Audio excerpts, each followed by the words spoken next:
Radamel Falcao at his best is one of the greatest strikers we've ever seen. From breaking records as a 13-year-old kid making his professional debut to breaking records with that iconic hat-trick versus Chelsea. This is a man who was one of the most feared nines of our generation. Unfortunately, a lot of people may only remember him for his injury-ridden loan spells at Manchester United and Chelsea. But I need you guys to know how serious this guy was. Anytime he landed in a new country, it was like when Vegeta pulled up in the Saiyan pod on Earth, ready to take over the planet. The fact he's still playing La Liga football as we speak now in 2024 is an indication that his abilities go beyond just being a physically dominant machine during his peak years. Of all the legendary strikers we've seen at Atleti over the years, he's my personal favourite. In order to understand how he became one of the most iconic faces in the history of Colombia, we have to go back to the beginning where it all began. Collect your pen and paper, grab your popcorn as we learn about El Tigre and tuck in some of the best goals he scored from all the clubs over his career.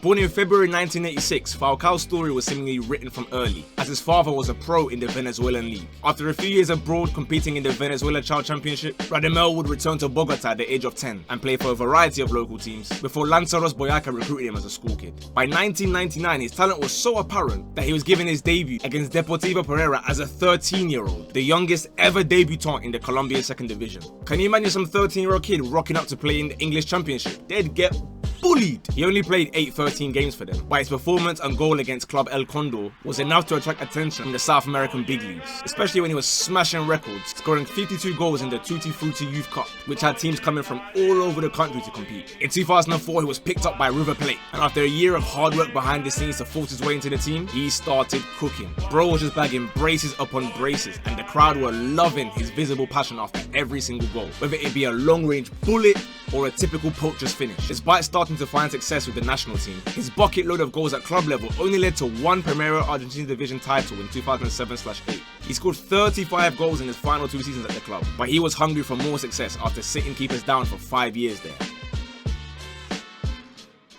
In 2009, Porto signed Falcao for a measly fee of €4 million. From his very first game, he seemed to repay that money immediately, as he scored an equaliser against Pacos de Ferreira. The Radamel steam train showed no signs of slowing down, as he now picked up a record of scoring in each of his first 4 match days. His long hair was already becoming an iconic staple by 2010, as he was now bagging goals in the Champions League and crushing home bullet headers against rivals Sporting. The world was now on red alert after he bagged a winner against Arsenal, despite them getting eliminated over the 2 legs. Just look at the quality of these goals. Bro was moving like an android. Any sniff of goal and he was finding it. 2 Europa League hat-tricks the next season set him on his way to becoming the all-time top scorer in the competition, with 17 Europa goals just in that season alone, eclipsing Jurgen Klinsmann's record of 15. He had some acrobatic finishes and some goals that were just pure fox-in-the-box striker instincts. These golazos secured Porto back-to-back Taça de Portugal titles, a Premier League title, and the much-coveted Europa League trophy in the 2010/11 season. With 72 goals in 87 games in all competitions,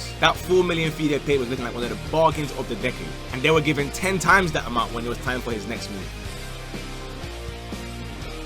Atletico Madrid broke their transfer record to bring Falcao for €40 million in 2011, and a week after his debut, he already scooped up his first hat-trick against Racing Santander. He was now entering the highest point of his career, and Real Sociedad were the next team to get dunked on by a Radamel hat-trick. As you can imagine, these endless goals made him the first player in history to win back-to-back Europa League titles with 2 different clubs. This was also now his 3rd career season in a row of bagging more than 30 goals, and because of that, he was now being touted as the best purchase of the 21st century. You look at goals like this, and it comes as no surprise. His 2nd season at Atleti started out on even more smoke. A hat-trick in the first league game against Bilbao, and then that iconic hat-trick versus Chelsea straight after in the UEFA Super Cup final, to single-handedly dismantle Champions League winners Chelsea. To leave Diego Simeone of all people speechless says it all. That season he bagged his 200th career goal on an individual level and picked up a Copa del Rey for the club, finally bringing them a domestic trophy.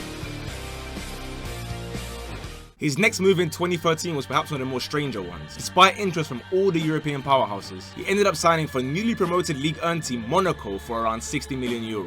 After an emotional farewell to his Atleti fans, he explained that he wanted to be like his idol, Thierry Henry. He did score in his debut and had a nice streak of goals after, but he was now suffering from various thigh and muscle injuries that would hamper his consistency. Unfortunately, after Colombia had a disappointing 2010 World Cup, he was now set to miss the entire 2014 World Cup with an ACL injury after scoring non-stop for Colombia in the qualifiers. After 13 goals in 22 games for Monaco, he went on loan to Manchester United in the Premier League to try and reignite his career at the Theatre of Dreams. He amassed just the 4 goals for United over the course of 29 appearances, and it became apparent that an injury-riddled striker probably shouldn't be going to the Premier League of all leagues to try and get your fitness back. The English adventure didn't get any better the next season when he arrived at Chelsea, where even linking up with former Athletic teammates could not prevent his struggles. This spell in England was his first taste of adversity in his entire career, and recurring muscle injuries and thigh injuries meant he'd only score 1 goal for Chelsea. His return to Monaco, however, was about to catapult him back into those world-class discussions. Scoring goals in Champions League qualifiers and then Champions League group stages was a sign of things to come. Leonardo Jardim had now built a super team at Monaco, and he was the captain and spearhead of the entire team. Brace upon brace, he was moving like Invisalign, tearing teams apart, alongside the young prodigy Kylian Mbappe bursting onto the scene in that stunning 5-3 game against Man City during the Champions League knockouts. They'd go on to win their first league title of the millennium, and Falcao picked up top scorer with 30 goals in 43 games. In the 2017/18 season, he was top scorer yet again, and he finally got his time to shine in the World Cup of 2018. As someone that was there working in Colombia myself at the time, I can tell you that just his presence alone caused so much excitement and bedlam in the country. It was mayhem in Medellin when he scored that goal in the 3-0 win over Poland, but unfortunately they were sent home by England on penalties. Back at club level, Monaco had been ransacked by Man City and other big teams, robbing all their best players, and they narrowly avoided relegation, finishing in 17th place. A 33-year-old Falcao was still their top scorer, but after a total of 83 goals in 140 games for the club, the injuries were definitely taking their toll, and he thought, you know what, let me take it a little bit easier and try my luck in a bit of a weaker league after 5 seasons in France. After the expiration of his Monaco contract, he took his talents to Turkey on a free transfer. Of course, he'd score in his debut against Kasımpaşa, and the goals were flowing left, right and centre like he'd been playing there for years. His finishing was a joy to behold, and he was still picking up braces like there was no tomorrow. Even in cup games, he was finding ways to score goals to overturn a 2-0 first leg loss to Tuzlaspor. Scoring 11 goals in double the game was still a very respectable haul for a 9 who was just now finding ways to maximise his poaching prowess to give keepers nightmares. The next season was a little tougher as he suffered from more injuries and missed 24 games, but he still maintained a very cold ratio of more than a goal every 2 matches. Overall, he'd only end up playing 43 out of a total of 92 matches there, so they mutually agreed to lock off his contract after 25 goals for the Turkish Giants. In 2021, Falcao was back in his stomping ground in Spain, this time with Rayo Vallecano. Bro took that number 3 shirt, and unlike Osama Jan, who was doing it for Bants, he wore it in honor of his father, who used to wear 3 back in the day, playing as a defender in the Venezuelan league like I told you guys earlier in the lesson. He made his debut, and you can already guess what happened. A golazo against Getafe as they ran away 3-0 winners. But it was a game against Barcelona that will live long in the memory of all their fans, scoring the only goal in a 1-0 win that ultimately was to be Ronald Koeman's last in his Barcelona tenure. He reached the incredible landmark of 100 international appearances for Colombia in September 2022 during a friendly versus Guatemala, and has still been plying his trade in La Liga ever since. If it wasn't for the constant injuries, who knows what level he could have potentially reached. But that being said, 307 goals in 587 club games. It's still an insane achievement that is rarely ever seen, even in today's era of robotic stat padding. He is widely regarded as Colombia's greatest ever player and is comfortably at the top of the leaderboards for their highest scorers of all time. Undoubtedly one of the most complete strikers of our generation. I love watching him play growing up, and I hope you guys have enjoyed this goal fest too. If you learned something new today, leave a like,